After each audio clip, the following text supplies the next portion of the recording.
Jay here, Stretford, Paddock. This is the Paper Talk. As you can see, we're not at Old Trafford today. We're in the studio. It is live, so do get involved in the comments. Give us a like, give us a share, and let us know what you think about the stories we'll be covering and any other stories that you may want to discuss as well.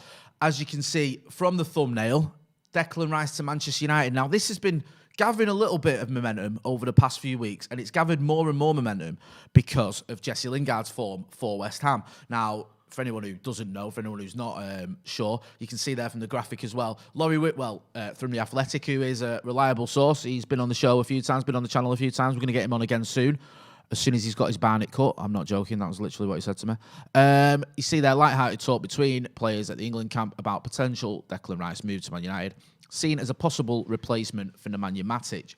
Now, just on the back of that, there was a story in The Athletic from Laurie Whitwell. I think he wrote it alongside Roshane Thomas as well, talking about the fact that Jesse Lingard, who's had this rebirth at West Ham, he's been on absolute fire. I think is it 6 goals and 3 assists, I think he's been the most productive Premier League player since February, since he went there.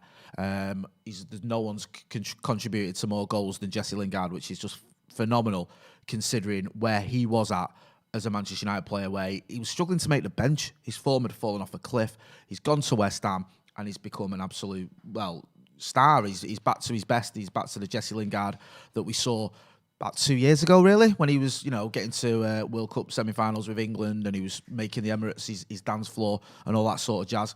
He's back to that sort of form, if not better, playing really well. And Declan Rice is West Ham's prized asset, and he's someone that, as it said there, Laurie Whitwell was talking about, and as has been mentioned, could be just what United need. We do need that sort of deep-lying, holding tight midfielder. Declan Rice can operate in that sort of role. Now, you can see there his stats from this season. He's relatively good, and he's having a very good season, actually, to be fair to him. And this season, he seems to have taken it up a notch. A couple of seasons ago, when we linked with him, there was figures being bandied around of around 90 million quid, things like that. And a lot of people, myself included, were like, what, really? For Declan Rice, who's a bit unproven, we're paying just the English premium as usual with this type of player. But he has had a fantastic season. West Ham have been right near the top of the table, and he's been a part of that. And he looks like he could be the answer to this problem the Manchester United have got, in the sense that we do need someone to fill in that role. Nemanja Matic, he's getting on a bit. He's too old. James Garner isn't there yet. He's too young. Fred and McTominay aren't that type of player. Ollie likes to play them together to try and do that role between them with varying degrees of success. So Declan Rice coming to United would make a lot of sense, especially when you look at the form Jesse Lingard's had for West Ham. You think there a deal could be made. West Ham were commenting, or there was stories coming out earlier this week, that West Ham were willing to do whatever it took to get Jesse Lingard to stay at West Ham on a permanent deal. Now that may have been a bit of bluster, or it may have been literally anything it takes, including letting Declan Rice go the other way. Now, it's obviously going to take, if it does happen, Jesse Lingard and some money, because Declan Rice is 22 years old. I think Jesse Lingard's 28 years old. Declan Rice is, depending on who you read, he's sort of transfer value. We've got it there at 54 million. People have been saying, as I said earlier, anything up to 90 million. I don't think it's going to be that high, especially not with everything that's going on with the pandemic and everything. Around 54, 60 million seems about right. Jesse Lingard, probably around half of that. So you're thinking maybe there could be a player plus cash offer that could tempt West Ham into parting with Declan Rice. Now, one sort of aside to this, if you can call it that, is we spoke to Henry Winter last week on the Tier 1 Transfer podcast, myself and Ronaldo Brown. He'd just done an interview with Declan Rice where David Moyes had jumped in on it as well briefly, and he was saying that David Moyes wants to keep Declan Rice. He sees him as a big part of West Ham's future plans. But does that mean anything? I mean, West Ham are a bit of a selling club, really, aren't they? They've got the owners. I think is it Golden, the other lad whose name Sullivan, who they might give you this local boys done good shtick about how they love the club, but they'll sell their prized assets. They will. And if they can get big money for Declan Rice, and if Declan Rice wants to leave, then I think a deal could be made. Because, he's been at West Ham since he was a kid, but I think he was at Chelsea before that, wasn't he? So he's not like he's, die-hard West Ham through and through. And also, if they're going to get big money for him that they can reinvest elsewhere, and they can get Jesse Lingard as well, then that should be a deal, or could be a deal, that suits all parties. So looks like this is gathering a little bit of momentum there. You've got, like I said, The Athletic reporting it. We've had reports from Sky about West Ham being keen on Jesse Lingard, and it all seems to make sense. One final thing on this, though, is the idea that Jesse Lingard isn't definitely set on staying at West Ham. There's been reports that he's still got his mind to make up. We don't know what's going to happen there. We don't even know for definite if that is a done deal, if that is like Ole Gunnar Solskjaer said, that is it, Jesse's out, I want to get Declan Rice in. I know they're considering it and they're looking at it, but we'll have to wait and see what happens, because there may even be a twist in his tail. Jesse Lingard continues the way he's going. If at the end of the season, Jesse Lingard's got like 10 goals and 5 assists, I don't know. Maybe Ole Gunnar Solskjaer's sort of thinking, do we need to bring him back? Get involved in the comments. Let us know what you think. Do you want to see Declan Rice come to Old Trafford? Do you think Jesse Lingard has any future at United? Because when he went to West Ham, I think we all thought, c'est la vie. That's the end of that. He's going to go there, and we're probably never going to see him again. He'll either get a permanent deal or he'll go somewhere else after West Ham. But he's been that good that there's been this conversation going on that maybe there could be a future there. I know Ole Gunnar Solskjaer was saying that, but he says that about all loanees, no matter who it was, or who it is, sorry. He said it about Alexis Sanchez. Alexis Sanchez went on loan to Inter. There was never a chance of Alexis Sanchez coming back. But when he was asked about it, Ole said, you know, I would like to see him come back. Because he's always going to say that about one of his loanees, because unlike other managers, he knows that you have to sort of keep them happy. You have to still praise them as well, because they're still your player. And you have to show that if there is a deal to be done, then, you know, you're not just going to roll over for him. You're not just going to give him away. So I can understand why Ole Gunnar Solskjaer would make the suggestion that Jesse Lingard still has a future at the club. I'm not so sure it happens. I'm just going to have a quick look into the comments before we move on to the next story. Hassan Tahir says, get a CDM, please.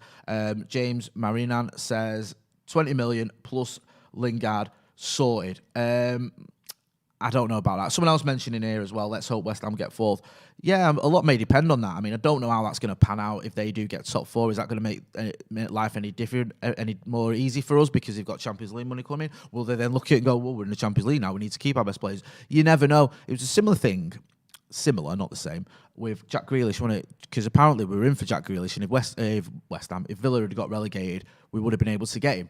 But they didn't. They stayed up, and that bumped his price well up above what Manchester United were willing to pay. And I think that's why we ended up going for someone like Donny van de Beek. I think we could have maybe got Jack Grealish for similar-ish type of money had had Villa gone down. But they didn't. They stayed up, and they've built a team around him, and they've done very well doing that. Let's move on to the next story. I think we're going to look at centre-backs. We've been linked with quite a few centre-backs, one of whom is Raphael Varane. You can see there on the graphic that Raphael Varane, who is one of the sort of all-time great defenders in here. I think that might seem a little bit over the top, a little bit of hyperbole, but his sort of record since, the last 12 years, whatever it is, 11 years, I know he's only 27, but I think he burst on the scene when he was 16, 17, has been ridiculous. He's won a lot. He's won multiple Champions Leagues. He's won the World Cup. He's won La Liga several times. He's a player that was coveted by Sir Alex Ferguson. That's how sort of crazy this is, that even though Fergie's been retired for 8 years, Varane was that good at a young age that Fergie wanted him before he went to Real Madrid. Obviously, that didn't happen. He went there. He's not signed a new deal. There's talk of him being available. A lot of people suggesting that Manchester United should go for him.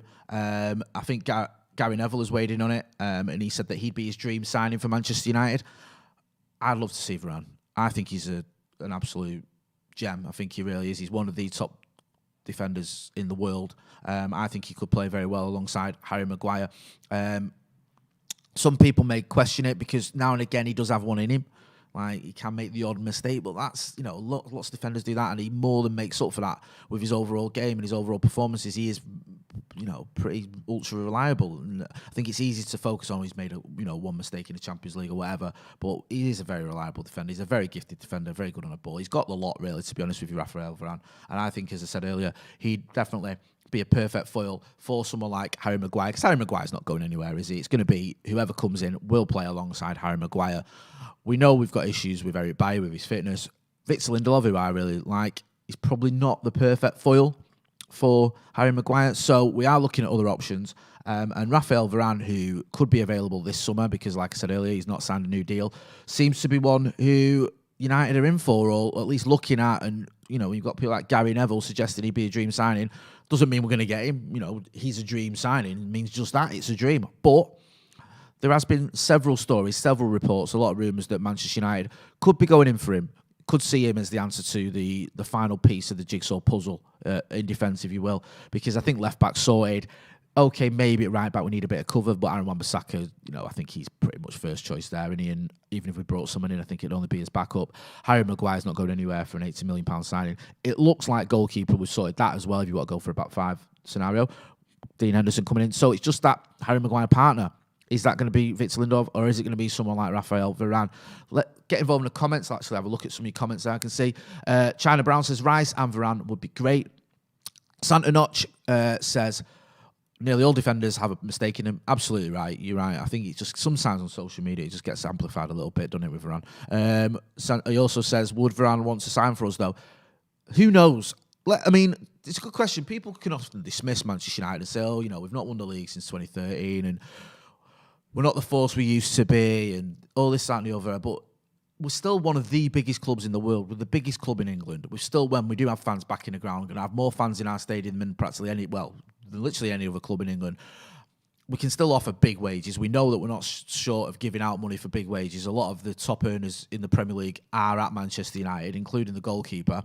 So there's lots of reasons to come to Manchester United. The history, the size, the fan base, the money, and also the players you're going to play alongside. Raphael Varane isn't coming into a terrible Manchester United team. He'll be coming into a Manchester United team that has got some true talents there. The likes of Bruno Fernandes, the likes of Marcus Rashford, the likes of, maybe Paul Pogba's going to move on. If he doesn't know Paul Pogba, if not, there's other players there as well. We've got a good young team that is going to move forward as well. You look at some of the youngsters we've got, the likes of Mason Greenwood as well. Then I can still see Manchester United being an attractive proposition for any player, including someone like Raphael Varane. And let's face facts, when you go from Real Madrid, you want to go to another big club, and Manchester United are that. In the super chat as well, Kempy says, best entertainment on YouTube. Listen to Jay and Joe on the way to work, and it's dangerous. Have a great weekend, lads. Much appreciated for your support, Kempy. Thanks for your comment as well. OJ, my God, says, if you could only sign one, Rice, Varane, Sancho, who would it be? Personally, for me, out of those three options, I'd go with Sancho. But we'll have to wait and see if we could go for all of them or any of them. Let us know what you think. Now, there's another defender we've been linked with, another Dortmund defender, Manuel Akanji. Akanji. I've butchered his name. I apologise if he's watching. There's been stories doing the rounds that Manchester United could be looking at him as one of our defensive options because we've been linked with pretty much almost every defender on the planet. Now, these sort of rumours or story came out of reports in Germany. I had to use Google Translate. That's how German they were. And it looks like he's got a desire. He would like to go to United at some point. That is the sort of crux of that story, which... Okay, I'm not going to pretend to you that means he's heading here. I think he's on a bit of a long-term contract as well. But he's a very talented young defender. Well, youngish. He's not that young, guys. He's youngish. And he's been linked with Manchester United because of these reports that apparently he's keen on a move to Old Trafford eventually. So it depends how you look at that. It's like, okay, does that mean he's going to come this summer? Is he one of our targets, or is he just someone who is on our radar and would happily make the move? We'll have to wait and see. Don't know a lot about the kid, but I do know we need a defender, don't we? I think that's pretty much a given that we are in the market for one. We do need that perfect partner, as I said earlier, for Harry Maguire. Harry Maguire, 80 million quid, and as club captain, isn't going anywhere. He may have his detractors, but he's not going anywhere. And also, he's I think you need to give Harry Maguire some credit, really. He's played a lot of football. I think he's played every Premier League minute since he arrived or something like that, something ridiculous. I think he's played over 100 games since he arrived as well, which, considering it wasn't that long ago he arrived, it was 18 months ago, whatever, is pretty phenomenal. And also, Manchester United's defence has actually been quite decent. People can look at it, especially early in the season when Maguire himself and our defence were shipping quite a few goals, but we have improved a lot. And one of the issues we've had this season has been more about scoring goals than conceding them. If you look, people like to point at our record against the top, no, not the top six, the big six, this thing about the big six. And now it isn't great, but a lot of those results have been 0-0s. We've had, 0-0s against Chelsea, 0-0s against Arsenal, 0-0s against Scousers, 0-0 against City. It's not conceding goals that have been the problem. I know we have had a couple of stinkers, but it's scoring them. We haven't been able to convert chances. So I think Harry Maguire perhaps deserves a little more credit than he gets. He's not going anywhere, and neither should he be going anywhere. I think he's been a decent signing. It's been a good signing, actually. I shouldn't sit on the fence with that. It's been a good signing, but we perhaps need someone to come in alongside him. And it seems that perhaps your man Akanji, or maybe Raphael Varane, could be the answer. We'll have to wait and see there. Get involved in the comments. Santa Notch again there says Maguire is one of our few not injury prone players. Sulcodden Dream says, what's happening with Haaland in capital letters? Well, we have an Erling Haaland update, because what would the paper talk be without some talk of Erling Haaland? As you can see there, he's looking like he's just been shocked there. He's had a bit of a scare from that graphic. There's always a Haaland story. And today's no different. There was a story this morning. I mean, it depends which story you want to pick. Depends which paper you want to pick. There was one in the ESPN that's saying that Manchester United's interest has cooled somewhat on Erling Haaland. We know that Riola's been sort of doing the rounds and trying to get a move for him, even though he's denied that. I think Mino Raiola has come out and said that he hasn't been trying to get a move for his client or something, and this is all nonsense. But I think most people know that he has. The thing with Erling Haaland is, you can see the value. We've got him at 99 million. I think that's pretty accurate, to be fair. I know some people are saying, some reports saying he could go for 150 million. Now, his buyout clause doesn't get activated until next summer, and his buyout clause is around 72 million quid, I think. So if Dortmund want to cash in on him and get the most money for him, they have to sell him this summer. Now, they're having a bit of a patchy season. They're not doing that well in the Bundesliga, but we saw them against Manchester City where, okay, they got beat, but they're still in the tie there in the Champions League.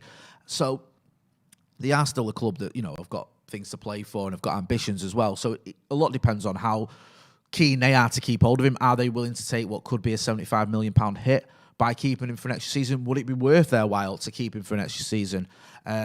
Or would it be more, better for them to get maximum amount of profit, which would be this summer, and selling him to potentially Manchester United? Now, we had the story the other night, I think it was on the Transfers Live, myself and Joe Smith, where we said that, again, it was a story from The Athletic, I think, that Manchester United's transfer budget would probably cover Erling Haaland. There is the money there, and he could be a signing we make. Now, it looks as though if we did make that deal, any other signings would probably be off the table because he'd be so expensive. That would be more or less our entire budget. But we're one of the few clubs that, in theory or theoretically, could afford him. So, is Erling Haaland on our radar? Yes. We know that Ole Gunnar Solskjaer's a big fan, worked with him on Mulder. Can we afford him? We probably could. Is he going to come to Manchester United? I don't know. If I had to guess, I'd say probably not. I think there's other clubs there that are probably going to push the boat out, go for it. I don't know if we will. Ole Gunnar Solskjaer's been a little bit coy about it, as of Manchester United as a whole. And, I think it's Sulcodden Dreams there saying that 150 million quid will only end up in the Glazers' pocket. So buy him. Yeah, I'd love to see us buy him. And, you look at what the owners have taken out of this club. We should be putting that money into the club, and we should be putting that money into players like Erling Haaland. If we are going to have title-winning, title-challenging aspirations, more so than this season where it was basically, what was it, a couple of weeks or something at the top of the table. If we really want to go for it in the Premier League, then we need to buy the top draw players like Erling Haaland. But have we got that money? Have we got that ambition from these owners? No, we haven't. I don't think we have. So I'd be very surprised if Erling Haaland comes to Manchester United. But you never know. We have bought big players in the past, expensive players. Paul Pogba was, 89 million. Romelu Lukaku was 80 million. Harry Maguire was 80 million. Angel Di Maria was, 67, 70 million, something like that. So we've spent massive amounts of money on players. I just don't know if the current climate, there's already these sort of stories coming out. Well, with COVID, it is with the pandemic, we haven't got the money we should have, we haven't got fans in the ground. Are we going to go all out for Erling Haaland? I'm not so sure. But as always, we will keep you posted if and when there are any developments on that. One final story. Is it the Solskjaer story about the Granada win, the suspensions? Yeah, we had a win over Granada last night, as you all know. We won 2-0. But despite the fact that it was a good 2-0 win in the quarter-final first leg of the Europa League, it wasn't a perfect night, as Ole Gunnar Solskjaer said there. You can see from the graphic, because Harry Maguire, Luke Shaw and Scott McTominay were all booked and will miss the next week's game, the return leg. It was really frustrating, wasn't it, with the referee last night, because he was very card happy with Manchester United. He was dishing out yellow cards, and he got it, it was almost like he got it perfectly wrong for us because he kept booking players that were on a booking from previous rounds. So they're suspended, those 3 players, where I think Granada went into that game with 8 players who were on a booking and none of them got booked, I think, anyway. So, yeah, we are going to miss Harry Maguire, Luke Shaw and Scott McTominay. Luke Shaw and Harry Maguire were nailed on to start. Scott McTominay, in and out of the team. You could argue that maybe he wouldn't have started. I'm not so sure. You think with a 2-goal cushion, we should have enough. It is a bit of a concern that 2 of our first-choice defenders aren't going to be there. But Alex Sellers, you'd expect him to come in for Luke Shaw. Eric Bailly, I don't think is available because of COVID, so maybe Axel Tuanzebe could come in alongside Victor Lindelof, and that's how you sort your defence out.